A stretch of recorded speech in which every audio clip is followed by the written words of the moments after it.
Hi, everybody. This is Jako calling you from Cape Town, South Africa. With me is Sudan, well-known local furry artist. Hope everyone's keeping well and staying healthy at home during this pandemic. Yes, so this is the Design a Mammal workshop that we are hosting today. We've only got an hour, so I'm going to quickly talk you through the process. Another thing, this is the first time I'm actually streaming myself online ever, so I'm a bit fidgety, so please bear with me if I'm a bit nervous. Okay, so what we're going to do is I'm going to be talking, Sudan is going to be sketching, and as we go through the process, I will be asking the audience for suggestions and their input.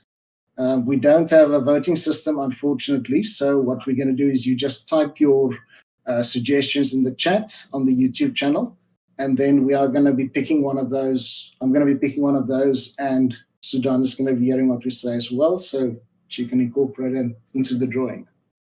I will do my best to give everybody a fair chance to participate. I can't promise everyone's feedback is going to be used, but at least I hope this workshop will get your imagination going so that you can also perhaps develop a world that you feel comfortable in expressing yourself, and you can start designing your own characters. Okay, so just a few other things. The artisans and opportunist universe where this concept takes place is my intellectual property. The art belongs to Sudan. You are free to use it, but you must give her credit, and obviously you cannot sell it without permission from her. I will be talking about the world of artisans and opportunists in just a bit, but we are first going to start off by choosing a species to give Sudan a little bit of extra time to start working. So the criteria that we've got is must be a real world African animal. Real world hybridizations are allowed with varying degrees of how prevalent they are in the wild. As I said, African animals only, no primates, no reptiles, insects, avians, sea creatures, or fantasy creatures exist in this universe. They are all digitigrade, which means they walk on their toes, as some furry artists prefer to do their things. All colorings are natural. The characters have no hair like we do, but certain animals like lions, for example, do have their mane, and that can be structured into hair that we could recognize. Okay, so I'm going to be looking at the stream now, and we're going to be asking the audience for a suggestion for a species. Let me just see if I can get to the chat here. Oh dear, I've seemed to have closed it. Okay, you can start typing so long. I'm just going to open my YouTube again. Yeah, there's about a 20-second delay, so we've got some time for them to think. Here I've got my website. Hi, Vic. What is an anti-jackal? A what? An anti-jackal. A-N-T-E, jackal. Anti-jackal. As references needed. Citation needed. Citation needed. Sounds like one of those things that Sudan asked in her first quiz yesterday. Oh, yes, that was a nice one. Like the names, the weird names. Yes, we've got a Avik. Oh, yeah, there we've got Caracal. That's a good option. Antelope jackal mix. No. Zedrock says rhino. Ooh. Now, in this world, rhinos is probably one of the largest characters that I allow in this world. You know, elephants, giraffes, they're just not practical. I had to bring the rodents a little bit bigger than they would be if you had scaled the animals correctly. The others were shrunk down a little bit, but elephants and giraffes, no. Armadillo, wild dog. There's no armadillos in Africa. You can have maybe a pangolin. Pangolin, yes. So, Sudan, what are you thinking? Well, I suppose we can actually choose between like a herbivore or carnivore. What do you feel like today? Antelope is herbivore, wild dog. Okay, I see a lot of wild dogs I here. also see a lot of wild dogs. A painted dog. Cool. So we shall be having a African painted dog, and we shall be deciding if it's male, female, or other in just a bit. So Sudha, you can switch over to Sudan's streaming screen, and I'll walk you through the rest of the process. Ciao for now. Yay. So we have chosen an African wild dog. Okay, I just also want to make a note on my side for that. Notepad++, developer's best friend. Okay, so now just a few other things in terms of the picture. Body piercing is widely practiced in this world. Obviously, people or mammals in certain jobs aren't predisposed to having body piercings, where there's a lot of moving machinery, etc. So you guys want to drop some ideas in the chat for that too. Tattoos on fur, no, that doesn't work for me, unfortunately. Actually, how would you do that? Anyway, Dye your fur, or you can do branding. I guess. But how would you make it glow in the dark then? Oh, paint? Oh dear. Okay, so are we on the drawing stream yet? We are. Okay, I don't see that. Okay, that's fine, don't stress. Okay, so smoking is widespread in this world and is also widely tolerated in this world. You can smoke pretty much anywhere, unless somebody asks you to stop. Obviously, if you're a decent mammal, you'd listen to them. Mammals generally just dress for the job that they've got, not for the biological gender or the shape of their bodies. There's a lot of universal suffrage applies here, so male and female mammals are pretty much on equal standing with each other. Mammals tend to have a limited wardrobe. As I said, you probably have one or two job related outfits, maybe some overalls or a shirt and tie if you're a banker or some sort of a office worker. And then you'd have one or two pieces of clothing that you'd wear when you go out with your friends or go about town. They don't wear shoes. They never bath. Hey, I know furries like that. Well, no, they're actually going to love the premise here, but we'll get to that. You can accessorize with we can accessorize our character with something from the job.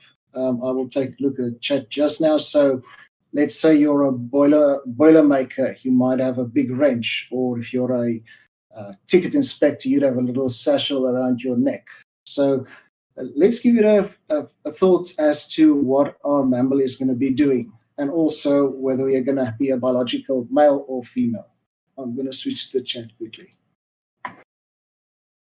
Where are we now? Rhinoceros? No. Shongololo? No. Here we go.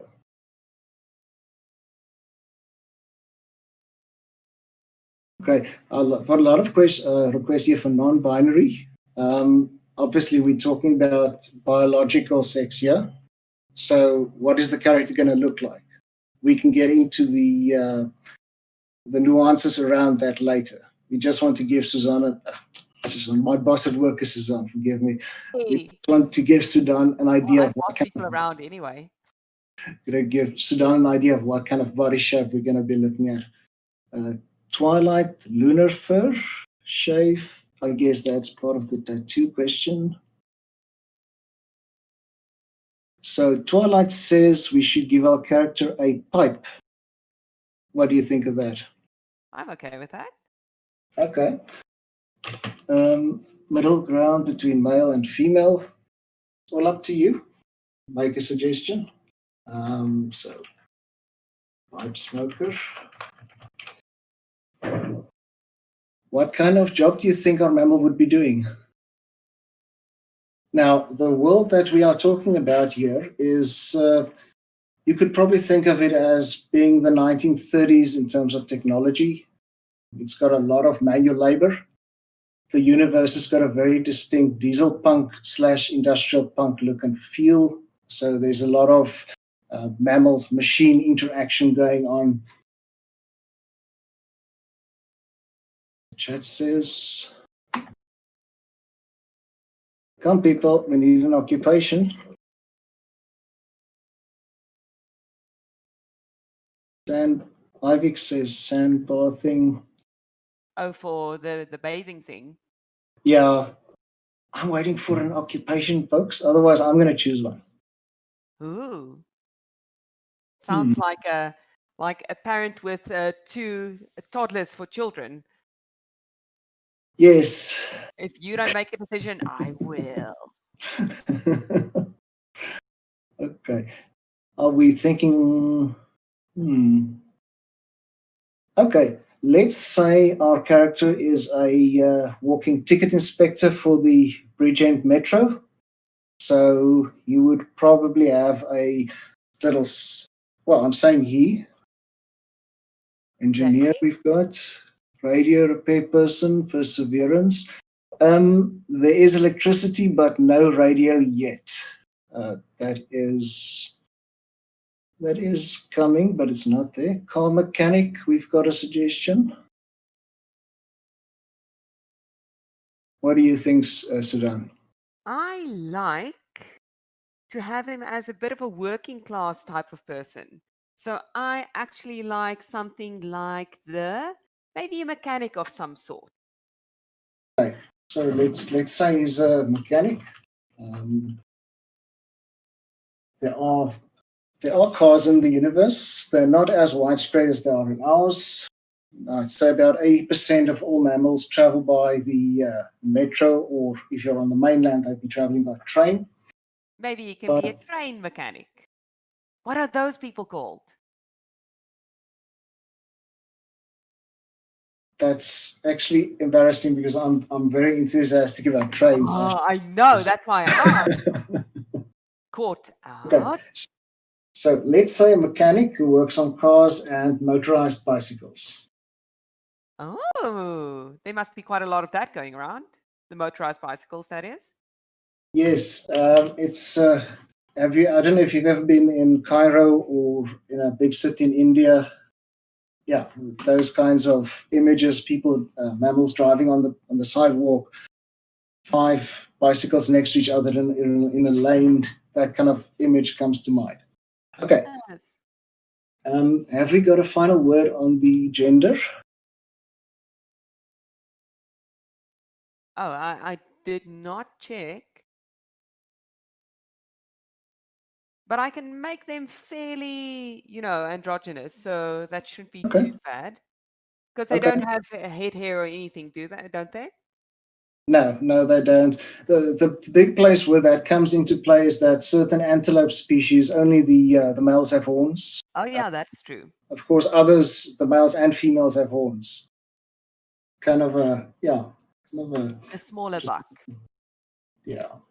Okay, so let me talk about the world a bit. This is the world where my first novel called Rewritten takes place. As I said, it's a diesel punk / industrial punk world set in the 1920s / 30s, if you want to compare it to what we know. It is a post-human world, however. Humanity's been gone for about 700 years. There are no humans left, but a lot of the stuff we left behind are still there. And one of the big things that these mammals love is our tall buildings. Now, you can imagine in the late 21st, early 22nd century, most of the continent is built up. That's now the African continent. I kind of have it in my mind that this world is along the eastern coast of South Africa. I wouldn't say Durban. I'd imagine there'd be another city at that point, which might be even bigger than Durban is today. There's a lot of tall concrete buildings. Mammals love staying close together, so they crowd into these buildings. And that's where they stayed. That's where they stayed. And the city that we're talking about is called Bridgend. It's an island just off the coast of the mainland. And it's kind of where everything happens. They've got a fairly sophisticated financial system. They've got a railway system, a lot of heavy industry, a lot of things happening there. Okay, coming back, humanity's been gone for about 700 years, so a lot of the stuff we had isn't there anymore. Buildings are. These tall buildings have got shafts for elevators, but unfortunately the mammals have not fully utilized the electrical motor yet, so they think the elevator shafts are garbage chutes. Ah, Tend to as throw do most people. they throw their garbage down there, and if you stay on the 50th floor of the building, you have quite a bit of stairs to climb before you get home in the evening. Much less garbage on your front door. That's Yeah. nice. Yeah. Perks, guys, Um, perks. okay, so Mammalæ, that is the collective name for these creatures. They consider themselves one species, even though they consist of a whole different races. They were built for profit by a company based in Pietermaritzburg, and they were sold to the general public either as comfort animals, to look after the elderly, provide nannies for the kids, like you would have a dog in today's world, but obviously capable of a lot more intelligence and to actually do things around the house. Then you had working mammals, and you also had specialty mammals that were used for things like military operations where it was undesirable to use humans at that time.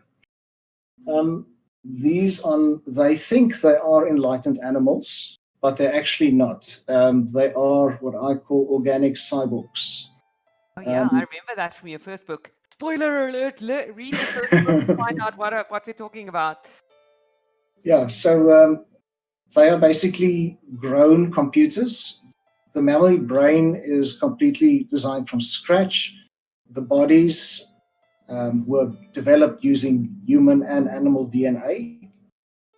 And at the time, they were a lot more popular than robotics for the purposes that I've stated. Okay, so let me look at my agenda here. If your computer had babies, it would be a mammalæ. if it looked like an animal on the outside, yes. You could almost live with this. Yeah. Now, you can imagine towards the end of the 21st century, the human population is plummeting. People are living to 200 years. And nobody wants to do grunt work. Yeah.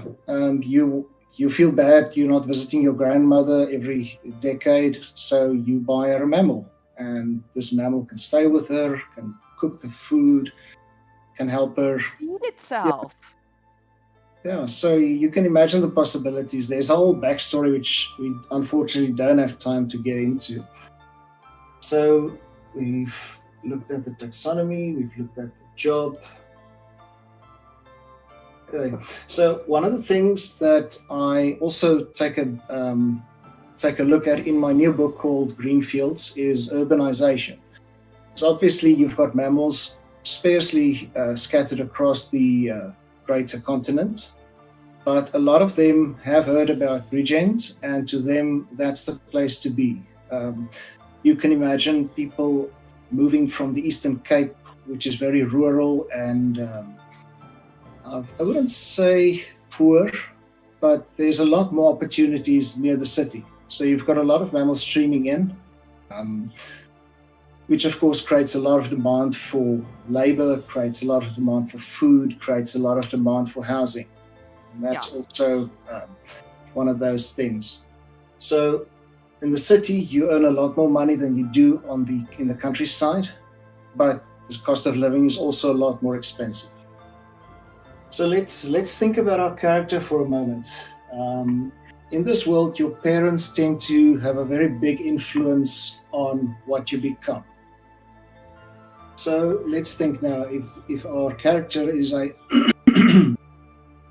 if our character is a mechanic, you'd probably find either the father or the mother, or perhaps both of them were mechanics as well.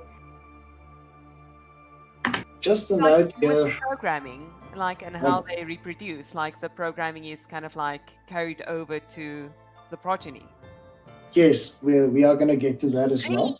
Preempted. Yeah. So, okay, you are born now.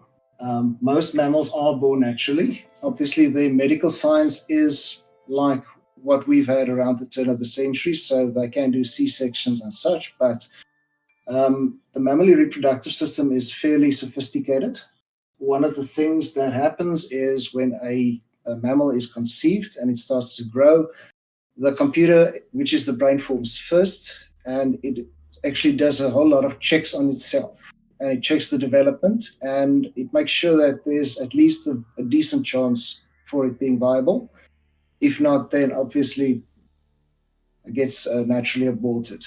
So there's not a lot of birth defects and problems in that regard. Fertility rates among mammals are generally low. That is because mixed couples cannot reproduce, and mixed couples tend to be at least 50% of the relationships out there. As I say, they consider themselves to be one species, so mixed couples aren't a thing for them. Let's look here. At birth, your species-specific traits are stored in ROM, and like we would have gene selection in humans, you'd have a computer that designs your physical body based on the parameters that your parents have got in their computer. The system is set up in a way that hybridization works more or less like it would in the real world. The moment you're born, you're already able to speak a very basic language, which is a mammally bios, you could say, mayos. Your brain is fully functional. Your memory is mostly empty. You don't really learn how to use your senses, more that your brain gets calibrated to your body. Cool. You are by nature programmed to use the metrical system. And you start talking your taught language at about a week or two after birth.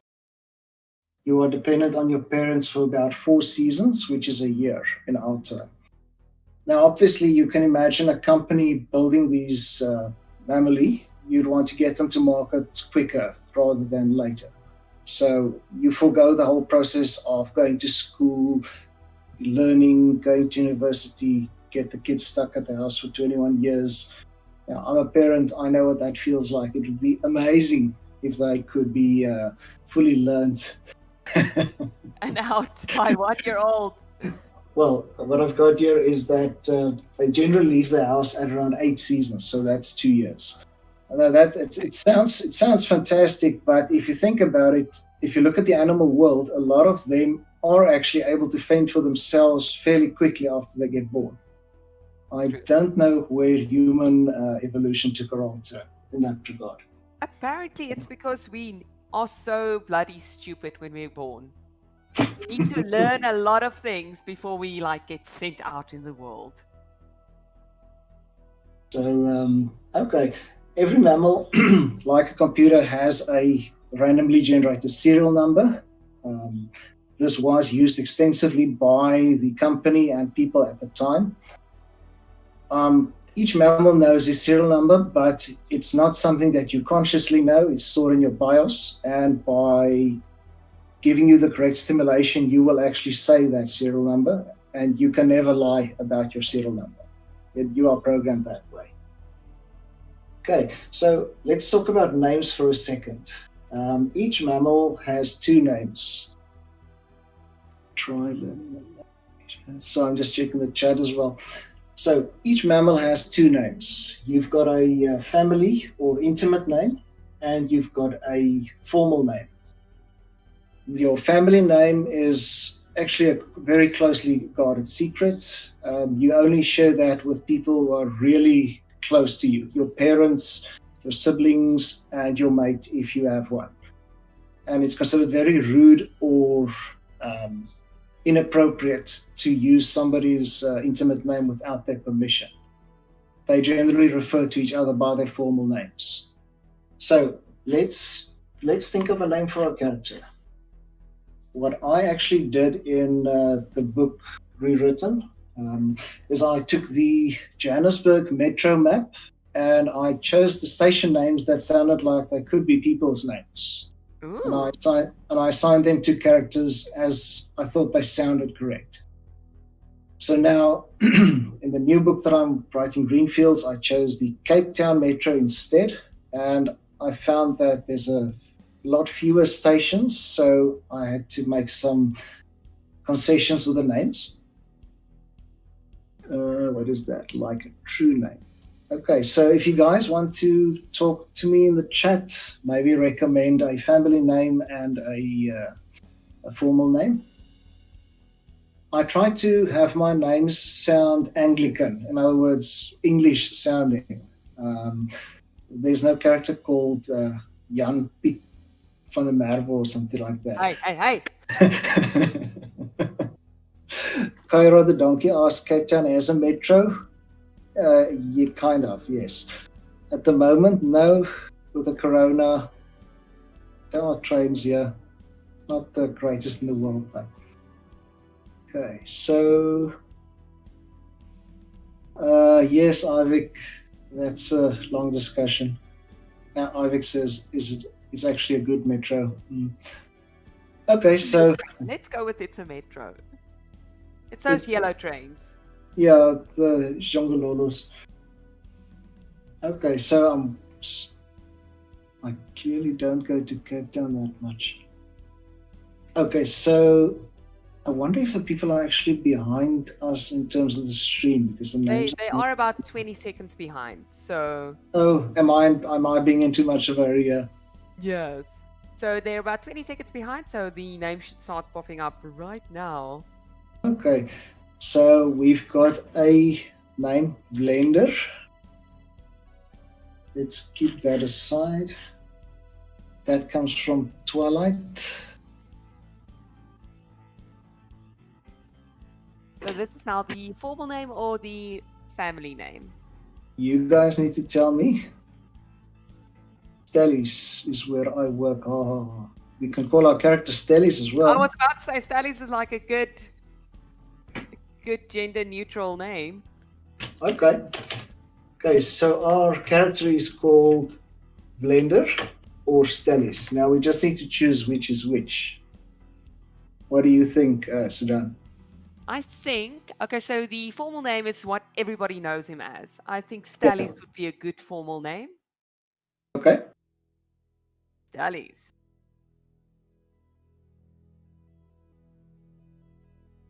And then Blender would be his intimate name. That's what his / her mate would be calling him. Or Stella, Stellies. Stellies. That's my car's name, Stella. Yes. So that I can also scream in pain, Stella. My motorbike is called Plan B. Oh no. And it has been. It has been, yes. Family name Stellies. Okay, let me see what we've got here. Okay, so while Sudan's making those adjustments there, as I said, mammals leave the house around 8 seasons, which is 2 years. They are not sexually mature at that point, but they are able to fend for themselves. The world of artisans and opportunists is a semi-lawless world. The law isn't codified. You know, it sounds ridiculous, but if you think about it, in the wild, animals don't have law either, but there is some kind of order there. And I wouldn't say it's the law of the jungle, but it kind of is. You can pretty much do anything or get away with anything that the rest of the society allows you to get away with. Pretty much. There's no law that says you aren't allowed to steal that guy's food, but there's also no law that says he can't, punch you in the face. Yes, take steps to stop you from stealing his food. Yeah, so initially chaos, but eventually things kind of settle down and an order develops there. So let's talk about your... most mammals actually start in an apprenticeship when they leave the home. You've pretty much seen your parents do what they do. They've taught you what they can teach you. And in most cases, you would either emulate them or find something along the lines of what they were doing.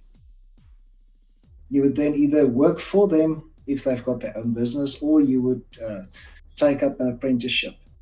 Now, again, because we've got a lawless society, there's no things like basic conditions of employment, occupational safety, etc., etc. So you pitch up for work, you work, they pay you, you go home. You Oh, might work. You might work for somebody else every day. You might work. You might lose an arm or a leg. They might pity you and say, "Okay, we'll help you get on with your life," or they might just say, "Oh, sorry for you, goodbye." That's the kind slight. of that's the kind of society that Bridgend is, and they're okay with that. And that's the world that they're used to. Okay, so we've already set our characters a bicycle mechanic. I'd imagine that he started his career being an apprentice to a bicycle repairman, and one day somebody invents a motorized bicycle, and he thinks, okay, that's interesting. This might be a thing. So he takes an apprenticeship at a engine manufacturer. He learns the basics. The mammals are very I don't know if pragmatic's the right word, but they're very practical. They're very attuned to what can they do and what will happen if they do something specific. So you would see, okay, this is how you service an engine. That's how you reassemble an engine. Great, I've mastered it. Now I'm a mechanic. There is a university in Bridgend, but to be honest, it's not a university like we know it. It's more of a college. So it's more a career-focused institution. You learn how to do a specific thing there. The protagonist in my first book is a professor of anthropology. He teaches his students about humans, human relics, and what they think their society worked like. And he really struggles to fill his classes. Okay, so we then come to what we call your productive years. Coming of age and sexual awakening is usually around 20 seasons. That's 5 years for us. As I said, about half of all adult relationships are interspecies. Some mammals prefer to mate for life, and that's more or less based on what it would be in the natural world we know. Other creatures just, excuse the pun, dog it. Yay. Mostly dogs. Dogs and cats are kind of the, how would I put this? Free spirits. They are the free spirits in this world, yes. And there's a lot of etiquette as well around. You're not supposed to call our character, for example, is African wild dog, but you would actually be insulting him if you called him a dog. You'd have to call him a painted dog. The other animals think they're a step or two above just being a cat or a dog, which is ironic because cats and dogs were the first mammals to emerge from this company. You do, Okay. because they are like the normal companion animals for people. Yeah. The others were initially called exotics, and they came with time as the process got streamlined and more uses were found for this. Okay, so yeah, there's no law or any kind of, what's the word now? There's nothing that says a buck can't have a cat or a pangolin can't have a hedgehog for a mate. There's no taboos there. But you do find that mammals with similar mating habits stick together. So mammals who have got seasonal relationships tend to hang with mammals that have got seasonal relationships in their genetic programming. Mammals that mate for life tend to stick with other mammals that mate for life, etc. Okay, so I did say the work environment is completely deregulated, very competitive. Bridgend itself doesn't have a central legal system. It is run by a bunch of cartels. Cartels are basically groups of mammals who control a specific key resource. In one case, it would be the railways. They would have their cartel. They would have their own police force. They would have their own thugs. They would have their own patriarch, who's usually the mammal who makes the calls. So it's basically like different mafia, like Yeah. groups. Yes, and in other cities in this world, these are constantly fighting each other. But in Bridgend, they've come together and they've decided, okay, we kind of need each other. Why are we talking about monogamy amongst animals? That's from Carl Everts. Well, as I said, certain species are monogamous by nature, but others aren't. So, whatever your genetic makeup tells you, it goes. I find myself frequently going to Wikipedia when I'm writing things for this novel, and I look up, okay, is it nocturnal? Is it a daytime animal? Is it monogamous?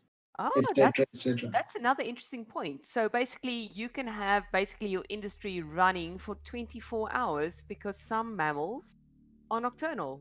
So it would actually suit them to like work at night. You are absolutely right, Sudan. I can tell you've read my book. Hey! Yeah. So yeah, that's one of the divisions, and I say that carefully because their world isn't as divided as ours is. But there's a difference between the daytime and the nighttime. You might have somebody doing exactly the job you're doing, but he or she does it at night.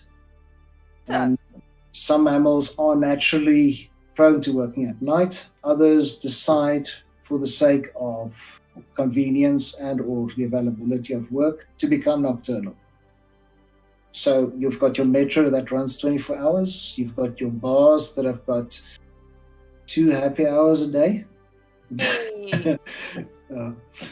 Okay, so let me see how much time we've got left. We're about 20 minutes. Okay, so the average mammal life is 100 seasons. That's about 25 years. Also, again, for the market, so that you'd need to buy Granny 2 mammals if she lived 50 years after retirement. Damn corporations. Yeah, and they are designed to be a consumer product, so they reach maturity very quickly, and they generally don't live long after they lose their ability to do their job. So we've got here mammal health care, generally provided by the Bridgend City Council, which is the cartels that got together. I think they had the intelligence and foresight that you need to look after your people who help you get to where you are. In the countryside, outside the cities, the sick and the elderly are generally left to their own devices. So a good reason to perhaps consider having friends / offspring is that they can look out for you when you get old and you can't help yourself anymore. Mammals generally know when their time is running out. They develop a strong desire to return home, and I say that in quotation marks. It basically means that they tell their owner that it is time to go back to the factory. You can imagine it being a very sad thing, leaving your companion, your caretaker, your employee there. And mammals are then recycled, very mildly. What happens then is they get deprogrammed, their minds get cleaned out, and all their pain impulses get disabled, and they basically get burned up in a furnace. Unlike cyborgs, things with computers inside them, there's no problem with recycling.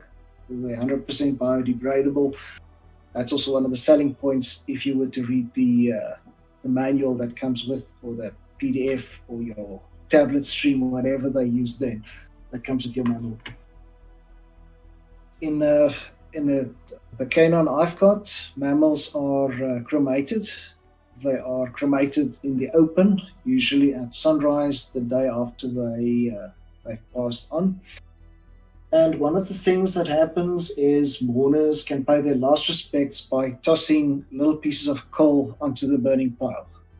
That's symbolic of them helping the deceased move on to whatever they believe that they'd be moving on to when they die. Pretty much like how with us for traditional funerals, we put like a little handful of soil or petals or whatever. Yes, exactly like that. Now, most mammals don't believe in the afterlife. Some do. They fear dying. It makes sense that you would design a creature that looks after itself, but they don't have the pathological fear of death that we do. It is part of their programming. Now, in the world of artisans and opportunists, I am still actually figuring it out myself, but there is a spiritual component to Mammalæ, which it seems to work in parallel with the computer architecture, which is their brain, rather than to be part of it. Oh. So it kind of gives me a backdoor to write more stories in this universe. Yeah. Let me just see if there's any more questions here. Punky Ferret says, this really sounds like Beastars. Okay. I love Beastars, by the way. There's the more, if you read the books, there's like a more computer, like you can tell that these are not like truly biological creatures, which is really interesting. So I would really suggest you read the book. It's not that long a book. It's about 250, 300 pages. Your rewritten book. Okay. Right? I thought you were talking about the Beastars book. No, I'm talking about your book. Okay, thank you. Beastars is like a hell of a long comic, but yeah, no, your book.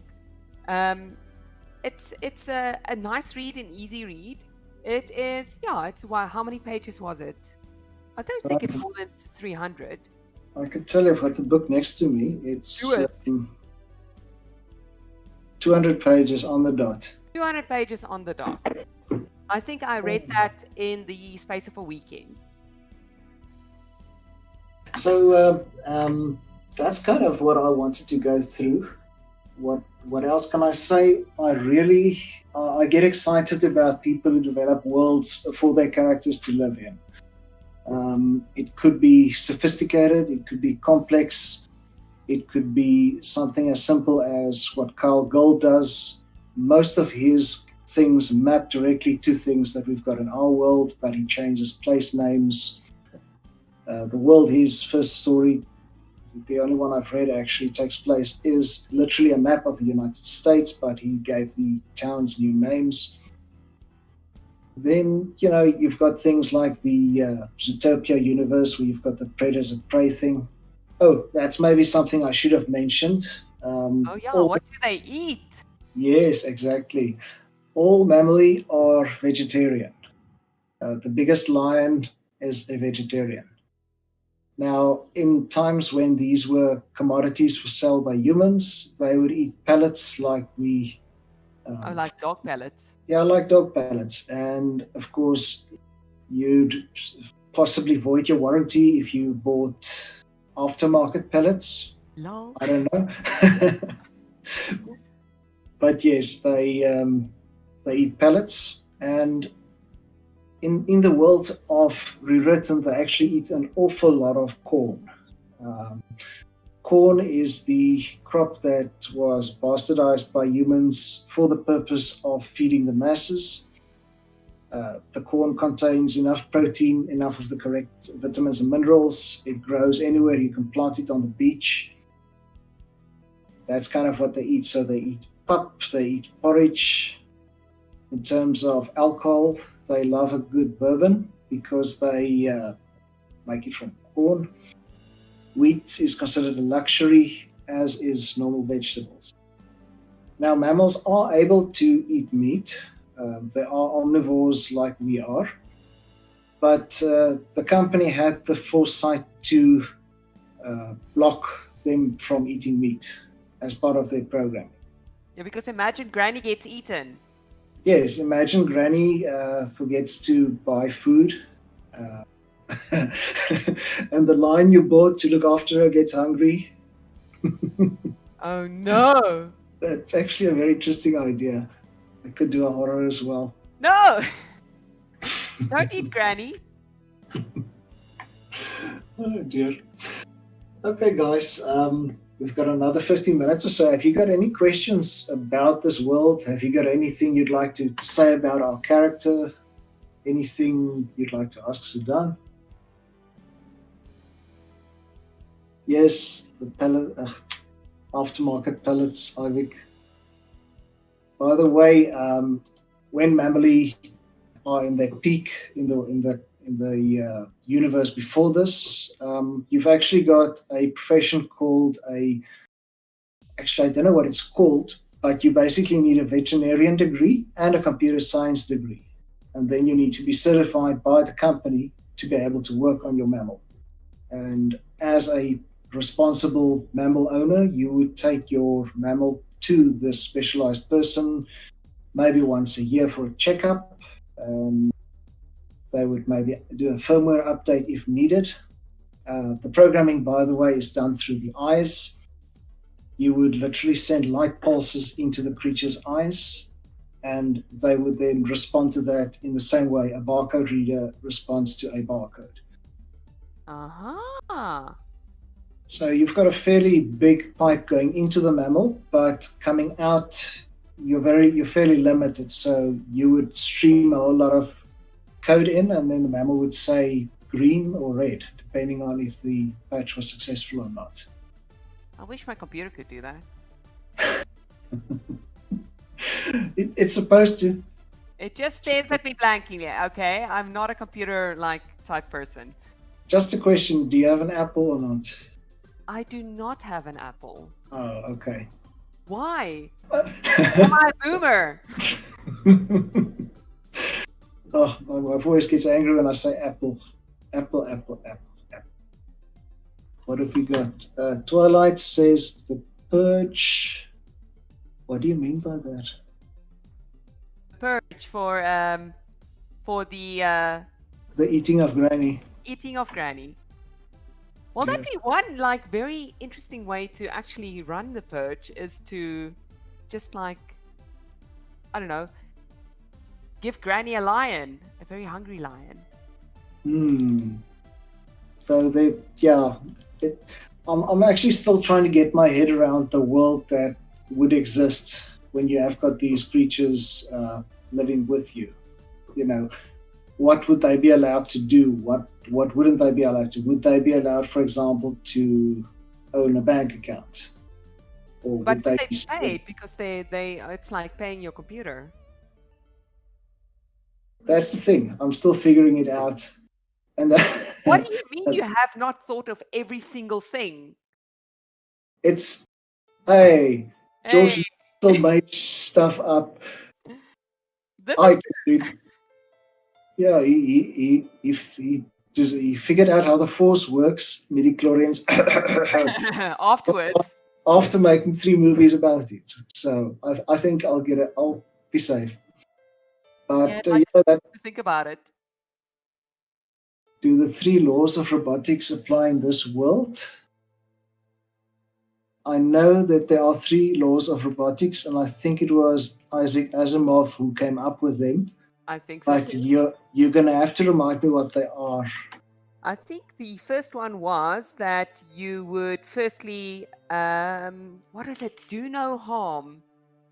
Something, don't kill the humans. Don't kill humans. So basically you would not, through action or inaction, allow a human to be harmed or killed. I think that would probably apply to the companion animals and working animals. But I do know that there is a non-public catalog of mammals as well. I think the Russians might be interested in those. Oh, for warfare? Yes. I'm not 100% sure how it would work if you had a special regiments consisting only of mammals, Mammalæ. Robot might not injure a human being. Okay, yeah, so that's kind of answered. Robot must obey the orders given it by human beings, except where such orders conflict first law. Ah, you see there. So for warfare, we would already be like disregarding the second law of robotics, unless they were capturing people and not killing them. I've actually got this idea in my head for this otter character who's a, forgive the pun, a Navy SEAL. No, hope not. So he would actually go ahead because he's a good swimmer, and he would kind of stake out the ship or whatever they're trying to capture, and then the humans would follow. Punky Ferret, I would think of it in terms of a police dog. You can train the police dog to be obedient to the handler. You can teach the police dog what to do if it sees a criminal or somebody you want to control, and you develop a relationship with that dog. So I don't think you can just blank say that mammals will not harm humans. I think if you would abuse a mammal, it has got a large component of the animal that it came from. It's all emulated, of course, but humans can relate to animals in that way.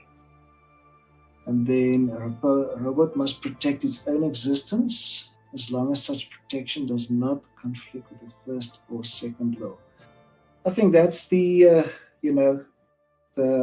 instinct of self-preservation. Dog will protect you, but if you jump into the fire, is your dog going to jump behind you into the same fire? Probably depends how much the dog loves you or how it's been trained. Oh, well, you've been feeding it. Yes, if it didn't push you. What's that? Doesn't Russia have like a regiment of trained dolphins?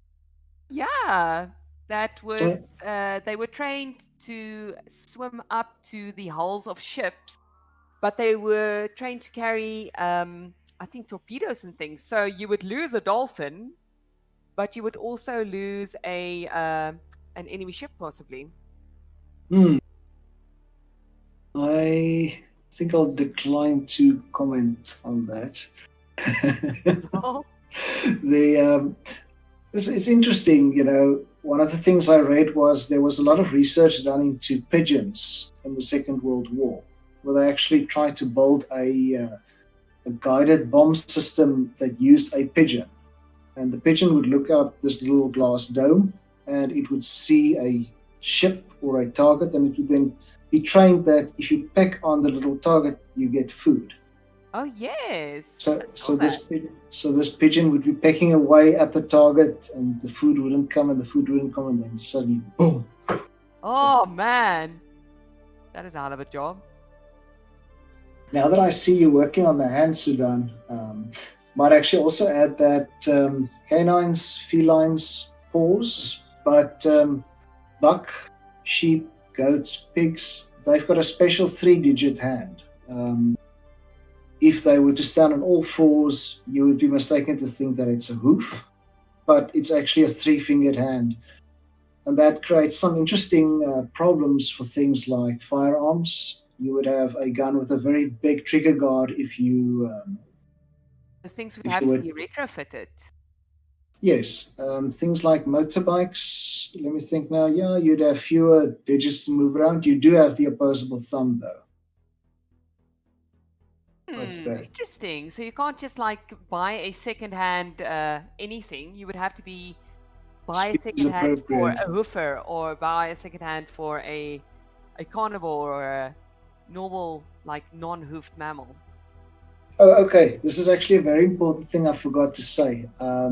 I mentioned that they do not bath. Now, if you've got 2 African wild dogs standing next to each other, how would you know which is which? Because they pretty much look the same. This problem was overcome by making them a smell-centric culture. So you would recognize somebody based on their scent rather than the way they look. That creates a few interesting gaffes.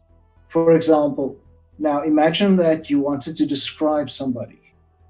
How would you do that if you recognize the person by scent? It's going to be difficult.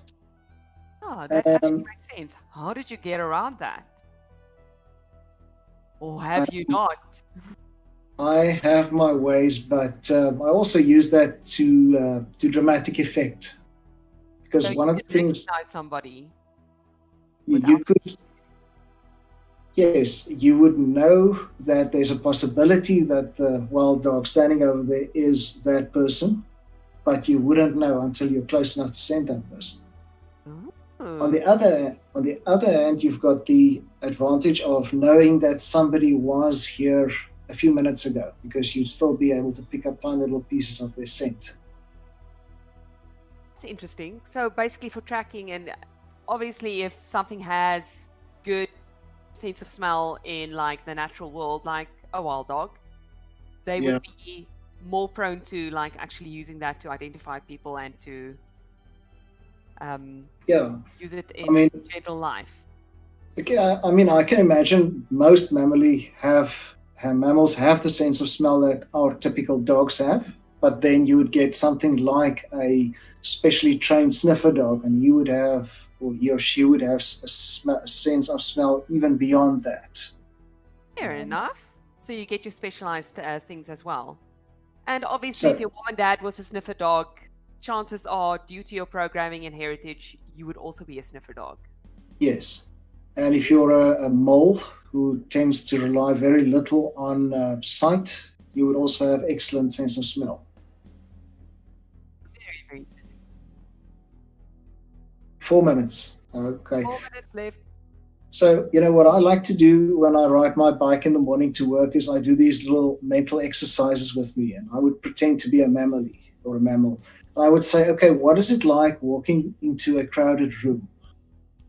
How would you go about picking apart all the different scents that you pick up? And how would you describe a scent? What I tend to do in the book is I describe the character in terms of what they do. If it's an otter that works on a boat, I would say he's got a salty, seaweedish, coastal smell. Somebody who works in a printing shop would have an ink slash freshly cut paper smell about them. And yes, mammals don't bath because that is almost like walking around in a balaclava in our world. It means that you're trying to hide something. Oh. They can't smell you, so already you're not trusted. Yeah, they don't trust you because they don't know who you are. Punky Ferret asks, where do I buy this book? You've got a couple of options depending on if you're in South Africa or overseas. Since we are running short on time, might I ask that you send me an email, or you can also find me on Twitter. I think your final slide, which you probably... Okay, let's talk about this. So, Sudan, I think you are going to be finishing this character later, and then we will be putting it on the... where should we put it?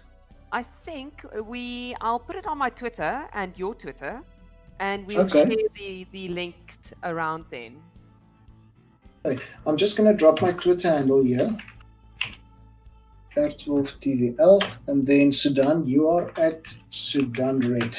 I've got a nice end card. Look, there's an end card. Okay, there we go. All sorted. So we've got our character here. Let's go back to my notes. Studies! And maybe one or two of us will be able to know him by Blender. Thanks for watching, folks. Drop your questions on Twitter. I will get back to you, Punky Ferret, and we'll take it from there. Thanks very much, Sudan. Thank you so much. I can't imagine anything worse than you guys having to look at me for a full hour. You definitely made this accessible to a much wider range of folks. Thanks for attending. Yeah, and we're good. Thank you so much, guys, for watching me draw for like an hour. Holy moly. See you again. Bye. Time's fun when you're having flies. Yay.